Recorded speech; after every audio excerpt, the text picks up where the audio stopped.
Sí, entonces vamos a desarrollar la temática de alcaloides. Obviamente, vamos a hablar en términos de lo que significan en química, vamos a hablar un poco de su composición, no tanto en términos de lo que tiene que ver con el manejo o el consumo de los mismos, solamente en algunos aspectos para hablar de los efectos que cada uno de ellos tiene a nivel corporal, ¿no? Entonces, en primer lugar, definir qué son los alcaloides. Son compuestos orgánicos de origen vegetal, animal y bacteriano. Es decir, no solamente encontramos alcaloides a nivel vegetal, que son los más conocidos, sino que también encontramos algunos de origen animal y en las bacterias. Son sustancias nitrogenadas. En la mayoría de ellos vamos a encontrar compuestos tipo amina. Por eso lo estamos viendo finalizando los compuestos nitrogenados. Ellos se forman a partir de los aminoácidos, pero no son proteínas, como es el caso de lo que estábamos viendo en, en microbiología. Sí se forman a partir de aminoácidos, pero sus características, sus estructuras son totalmente diferentes. Son de carácter básico, es decir, que tienen un pH superior a 7. Tienen estructuras muy complejas, hay muchos anillos, varios compuestos tipo amina terciaria. La mayoría de ellos pues tienen un alto grado de toxicidad, eh, y pueden tener una actividad fisiológica, es decir, en nuestro organismo pueden provocar alguna reacción incluso cuando sus dosis son muy bajas, ¿sí? No se necesitan dosis altas de un alcaloide para generar efectos en un organismo. Y se pueden precipitar con algunos reactivos, es decir, cuando utilizamos ácidos, cuando utilizamos sustancias, digamos, que tienen un pH opuesto, podemos lograr la precipitación de estos reactivos. Son sustancias peligrosas o de efectos imprevisibles a diferentes dosis y organismos, es decir, lo que puede no afectar a uno en la misma medida, a otro organismo lo puede afectar muchísimo. Entonces siempre tienen que tener un control médico. ¿Y por qué hablamos de control médico? Porque es que no todos los alcaloides son drogas ilegales. Hay algunos de ellos que se utilizan para tratamientos médicos, pero siempre tienen que ser con supervisión. Nunca pueden ser automedicados porque este tipo de sustancias son bastante tóxicas y utilizadas en una cantidad inadecuada, pues pueden traer consecuencias bastante negativas. Ahora, ¿de dónde salió el término alcaloide? La palabra fue designada por W. Meissner en el primer cuarto del siglo XIX, en 1819, y básicamente era para nombrar compuestos que se encontraban en los vegetales y que producían carácter básico. Las bases también se llaman álcalis, por eso el nombre de alcaloides, ¿sí? Porque su carácter es básico. Sin embargo, más adelante, en 1910, Winterstein y Trayer le dieron una definición más amplia y los dieron a conocer que no solamente eran de origen vegetal, sino que también se encontraban en el reino animal. ¿Sí? Hasta 1819 se consideraban que eran parte del metabolismo de los vegetales, pero más adelante se dieron cuenta que también se podían obtener de algunos animales.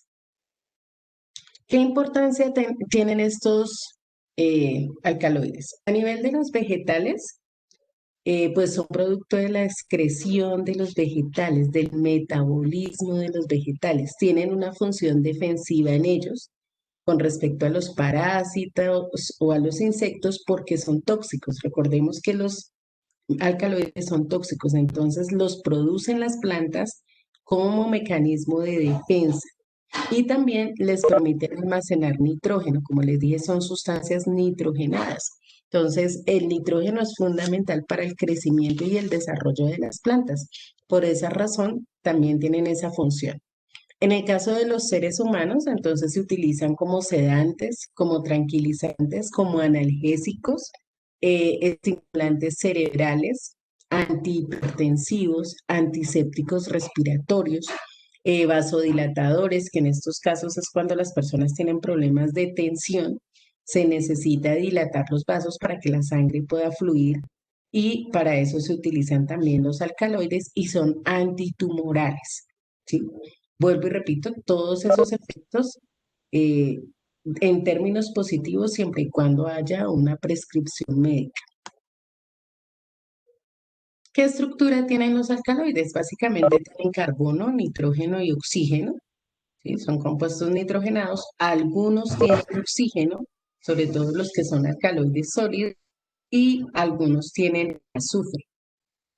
En este caso, el nitrógeno puede estar formando parte del ciclo o puede no formar parte del ciclo, es decir, estén en la parte externa. Y se nombran con la terminación ina.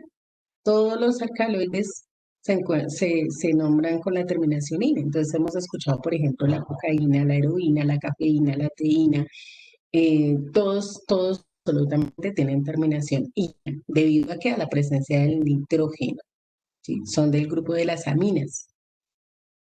Eh, Dentro de las propiedades, entonces, los que no tienen oxígeno son líquidos a temperatura ambiente, son volátiles, es decir, que tienen un peso molecular, perdón, que tienen un bajo punto de ebullición y por esa razón, pues entonces se volatilizan fácilmente, no necesitan altas temperaturas para volatilizarse. Y por otro lado, entonces tenemos que tienen un olor característico. ¿Sí? Es fácil identificar el olor de un alcaloide. Por otro lado, los que tienen oxígeno son sólidos, cristalizables, incoloros o blancos. Entonces, casi siempre nos encontramos o escuchamos hablar de este tipo de alcaloides, los que tienen oxígeno. Esos son los que tienen, los que son cristalinos. Perdón, antes de continuar, aquí podemos ver entonces lo que yo les decía de las estructuras que siempre son complejas con respecto a estas sustancias. En este caso tenemos un alcaloide líquido a temperatura ambiente sin oxígeno y aquí tenemos un alcaloide sólido. Fíjense que tenemos algunos enlaces tipo cetona, ¿no? Carbonilo de cetona y el resto son enlaces tipo amina. Amina terciaria generalmente vamos a encontrar. Bueno, tenemos que existen más o menos 5.000 alcaloides diferentes, ¿sí? Y todos son de naturaleza alcalina. Por esa razón, para extraerlo, lo que se hace es utilizar las formas solubles, es decir, en qué poderlo solubilizar y luego se hace un proceso de evaporación. Les decía que se podía hacer con ácidos en caso tal de que sean sustancias que tengan una forma insoluble. Y luego lo que se utiliza es un extractor, algo que permita pasarlos a un estado diferente y sacarlos de los compuestos en los cuales se van a encontrar. Una de las técnicas que se utiliza actualmente es lo que se llama extracción por fluidos supercríticos y en este caso el dióxido de carbono es el que más se utiliza. Lo que pasa es que él tiene la capacidad de arrastrar estas sustancias de las flores, de las hojas, de los diferentes lugares donde se encuentran, ¿no? Porque no todos están en el mismo sitio. Hay alcaloides que se pueden encontrar en el tallo, en las flores, en las hojas o en los mismos frutos de las plantas y lo que se hace es hacer pasar ese dióxido de carbono en condiciones supercríticas para que arrastre todos estos compuestos y se puedan separar de la planta en general. Entonces, esos son algunos métodos de extracción.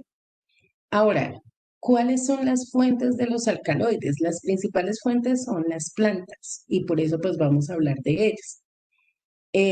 Dentro de las fuentes de los alcaloides, encontramos en primer lugar la planta de coca, que la hemos escuchado nombrar en muchas ocasiones. Esta planta es espontánea de los Andes, Perú, Bolivia, Colombia, toda la cordillera andina tiene la facilidad o tiene las condiciones más bien para que esta planta se pueda desarrollar. Esa planta no solamente tiene cocaína, que es una de los alcaloides que más escuchamos nosotros nombrar. Existen otros alcaloides como la benzoilecgonina, la tropacocaína, la truxilina, la cinamilcosina y otros que también hacen parte de la planta de coca. ¿En dónde los encuentran? Principalmente en las hojas. La parte activa de esta planta es las hojas. y tiene una utilización medicinal como anestésico, ¿sí? Como anestésico, es decir, para prevenir o para evitar el dolor. Obviamente a nivel extramedicinal, entonces es como droga, como estimulante para evitar las sensaciones de hambre, de sed, de fatiga, ¿sí? Entonces causa una hiperactividad en el organismo. La toxicidad pues es alta, ¿sí? Y en dosis superiores a 0,5 gramos, pues puede generar calambres, vértigos, problemas respiratorios y paro cardíaco. Recuerden que el problema con las adicciones es que cada vez el organismo va generando tolerancia. Entonces, al generar tolerancia, hace que la persona necesite unas dosis mayores para obtener los mismos resultados y finalmente pues termina la persona muriéndose. ¿Por qué? Porque excede eh, pues la capacidad de su organismo y finalmente pues puede generar estas consecuencias mortales. A nivel de las personas que hacen masticación de la hoja de coca, entonces le genera piel amarillenta y flácida, andar vacilante, ojos hundidos, aliento desagradable, problemas digestivos y causa inconvenientes a nivel del carácter porque todo esto llega directo al sistema nervioso central. Por otro lado está la planta de la cicuta, generalmente crece en terrenos baldíos, con escombros, jardines abandonados. Esta es una planta, digamos, muy, muy común. Y los alcaloides que se encuentran ahí son la conidrina, la coniceína y la comicina. ¿Dónde se encuentra? En las hojas y en los frutos. También se utiliza como analgésico para el dolor. Tiene una toxicidad muy alta, de hecho se considera un veneno, ¿sí? Y produce dolor de garganta, diarreas, vértigos, debilidad muscular, pulso débil y paralización de los músculos de la respiración. Es decir, termina generando un paro respiratorio. Continuamos. El tabaco. El tabaco es la mayoría de los continentes, es una planta que no exige muchas condiciones en cuanto a clima y eso, y suelo, y por eso crece fácilmente. La parte activa es las hojas, donde se encuentra el alcaloide, y en este caso, pues es la nicotina. Em, Se usa como insecticida para animales y plantas. Entonces, fíjense que la nicotina, la planta la tiene como un tóxico para animales y plantas, o bueno, en este caso sobre todo para animales depredadores de la planta, ¿sí? Tiene un altísimo grado de toxicidad la nicotina y produce la muerte por parálisis cardíaca. A nivel obviamente de consumo, ustedes saben que se utilizan en tabaco y en el cigarrillo y las consecuencias, por ejemplo, para el ser humano, pues son a largo plazo, ¿no? Dolor de estómago, diarrea, debilidad de pulso, parálisis tanto pulmonar como en el caso del corazón. El opio es la última fuente de la que vamos a hablar. Básicamente proviene de la planta de la amapola del opio.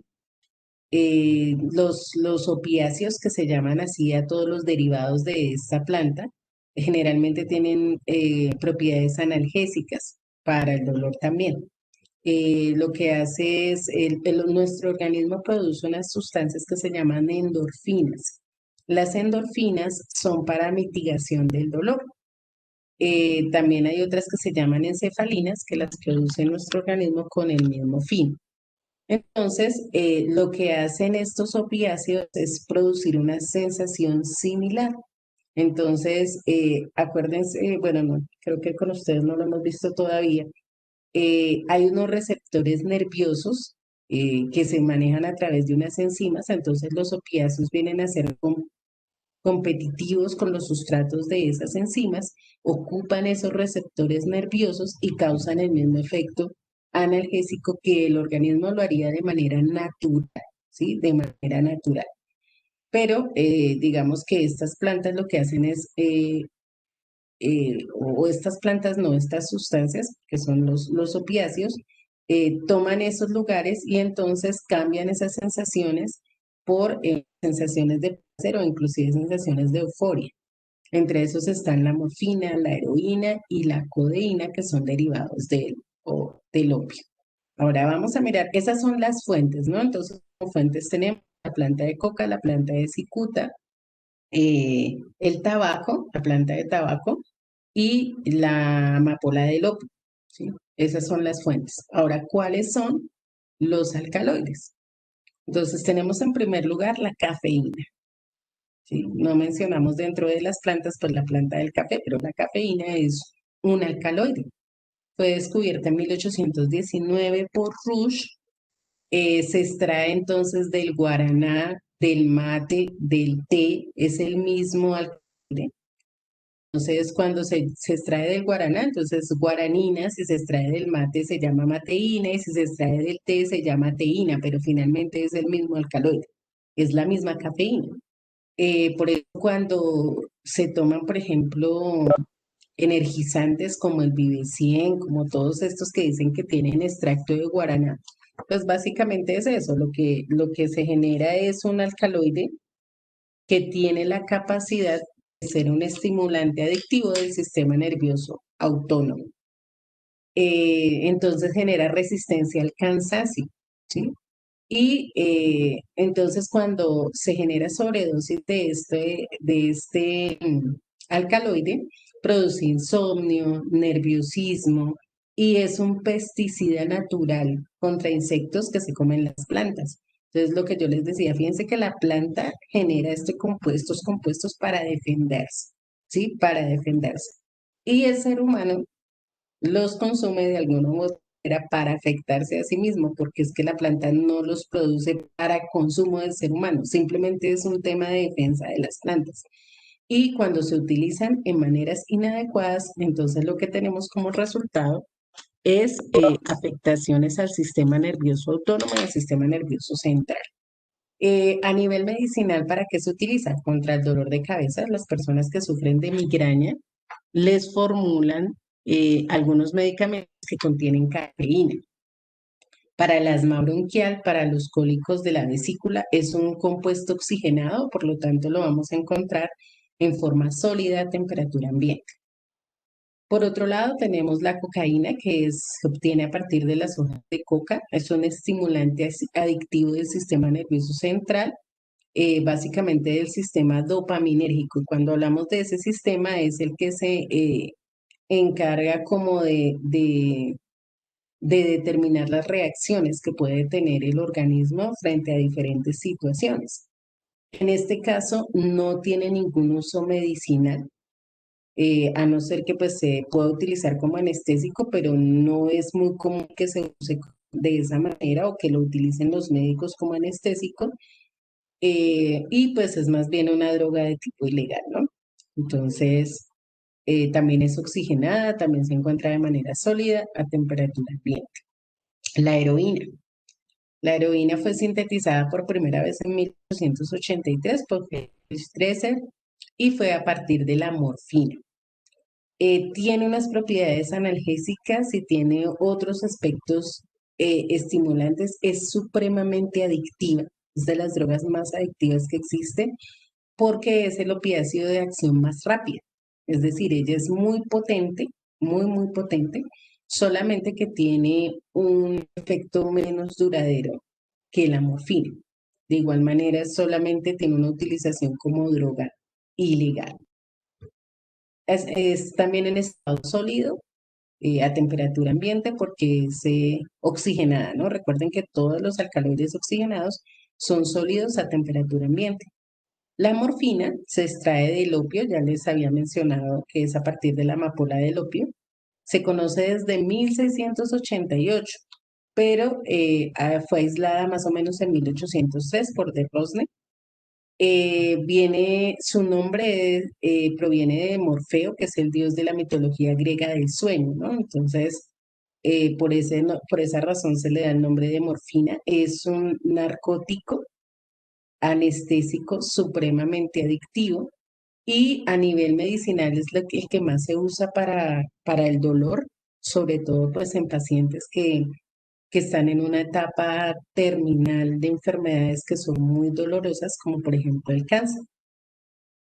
Entonces, les aplican ese tipo de medicamentos, o más bien de alcaloide para generar un estado donde la persona pues no sienta o no tenga la percepción del dolor. La nicotina, ya habíamos hablado de ella, se extrae del tabaco. El nombre es por la persona que lo descubrió, que fue Jean Nicot. Él llevó el tabaco a Francia más o menos en el año de 1560. Es un veneno potente, a bajas dosis es estimulante y causa la adicción al tabaco.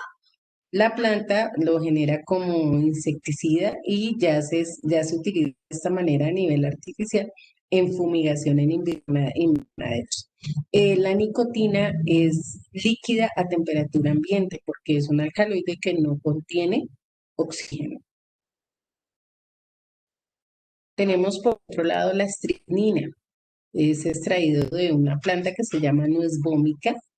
Es un potente veneno también, estimulante del sistema nervioso central y se utiliza sobre todo para matar ratas. Si ustedes buscan de pronto o ven por ahí algún veneno para ratas, se van a encontrar con que en su composición principalmente tienen estricnina. La estricnina es un alcaloide también sólido a temperatura ambiente y forma sales con los ácidos. Tenemos la emetina. La emetina es un alcaloide relacionado con una planta que se llama ipecacuana, perdón, y actúa en las paredes del intestino y en el hígado. No está permitida para personas que tengan insuficiencia cardíaca, enfermedades renales, hepáticas, neuromusculares y embarazo. ¿Por qué? Porque la emetina se utiliza a nivel médico, ¿no? Eh, entonces no se debe usar con pacientes que están en la tercera edad, hay que evitar el contacto con los ojos, con las mucosas, porque es irritante y tiene reacciones adversas o efectos secundarios que son la rigidez, debilidad, inflamación muscular, donde colocan la inyección de metina. Básicamente tiene una función emética que quiere decir que es como, para evitar, por ejemplo, temas de vómitos, temas de ese, sí, sobre todo a ese nivel, evitar temas de vómito. La papaverina, ella también es derivada de la amapola del opio, es un relajante no específico del músculo liso y si se utiliza en grandes dosis puede generar arritmias cardíacas, ¿no? eh, Cuando se utiliza, o en el caso, por ejemplo, que pueden obtener algunos medicamentos o algunos relajantes musculares, entonces puede tener efectos secundarios como rubor facial, taquicardia, somnolencia y algunos síntomas gastrointestinales. La quinina. La quinina es sólida también, se extrae del árbol de la quina, eh, y no hay que esperar a que este árbol tenga por lo menos 15 años para que la produzca, no es desde el inicio de la formación de la planta. Casi siempre lo que hacen es golpear el árbol, cuando se afloja la corteza, arrancarla, se seca la corteza y se extrae la quinina. Es un compuesto que se utiliza para el tratamiento de la malaria, de ahí sale, por ejemplo, eh, uno de los medicamentos que estaban hablando ahora para el tratamiento del COVID-19, que era la cloroquina. La cloroquina sale también a partir de este alcaloide, que es la quinina. Eh, es natural, es blanco, cristalino, sólido y tiene propiedades antipiréticas, antipalúdicas y analgésicas. Entonces lo utilizan, por eso lo utilizan para el tratamiento de la malaria o el paludismo. La muscarina fue aislada de un hongo que se llama Manita muscaria, el hongo mosca, en 1869. Activa el sistema nervioso parasimpático periférico, o sea, todo el que tiene que ver con las reacciones, las emociones. Lleva a la persona, puede llevar a la persona a la muerte por paro cardíaco y su antídoto es la atropina, que también es otro alcaloide, ¿sí? Que tiene el efecto contrario. Es sólido también a temperatura ambiente. Tenemos la piperina, esa se extrae de la pimienta negra. Eh, Básicamente le da como la textura a esta pimienta y se utiliza en medicina tradicional y como insecticida. También es de origen sólido a temperatura ambiente. La escopolamina, que también la hemos escuchado mencionar, se encuentra en algunas plantas como la escoporia, el belenio, la mandrágora. Es un depresor de las terminaciones nerviosas y el cerebro. Y es antagonista de las sustancias que estimulan el sistema nervioso, es decir, hace todo el proceso contrario. En vez de estimular el sistema nervioso y que las personas estén muy, muy activas, produce somnolencia y pérdida temporal de la memoria. Entonces causa una pasividad total en las personas, inhibe totalmente todas estas características de atención en general. Eh, a nivel medicinal se utiliza para tratar el mareo y las náuseas en los viajes. Se utiliza como antiparkinsoniano, entonces las personas que tienen problemas de Parkinson, y para dilatar las pupilas en oftalmología, ¿sí? Pero obviamente son en unas dosis pues muy mínimas y que no van a generar ningún daño. Ya cuando se utilizan otro tipo de dosis, pues pueden generar inclusive hasta la muerte en una persona. A veces puede ser que la pérdida de memoria sea temporal muy corta, o sea, unas horas, pero también hay personas que por exceso de esta sustancia, pues han podido durar algunos meses con pérdida de... Y por último tenemos la ergotamina. La ergotamina es un alcaloide que se produce de un hongo, el hongo se llama cornezuelo, y es un hongo que es parásito, ¿no?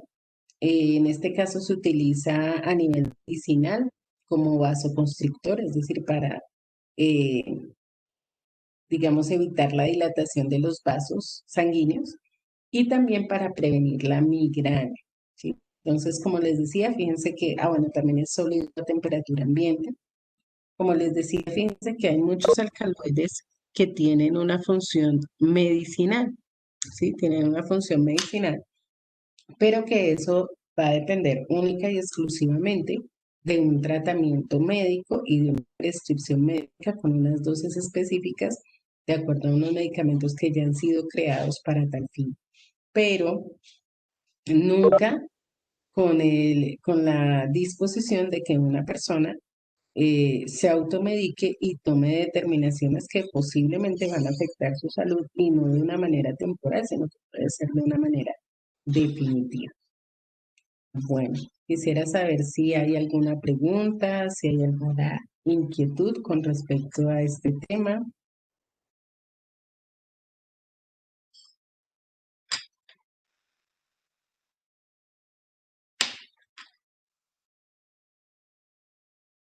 Ok, entonces, no hay preguntas.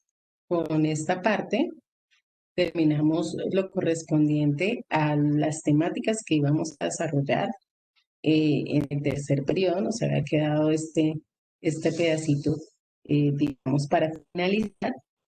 Y ya entonces damos paso a lo correspondiente al cuarto periodo. Ustedes dejan ahí su espacio para decorar cuarto periodo y ya vamos a tomar entonces el apunte de los ejes y los desempeños para cuarto periodo.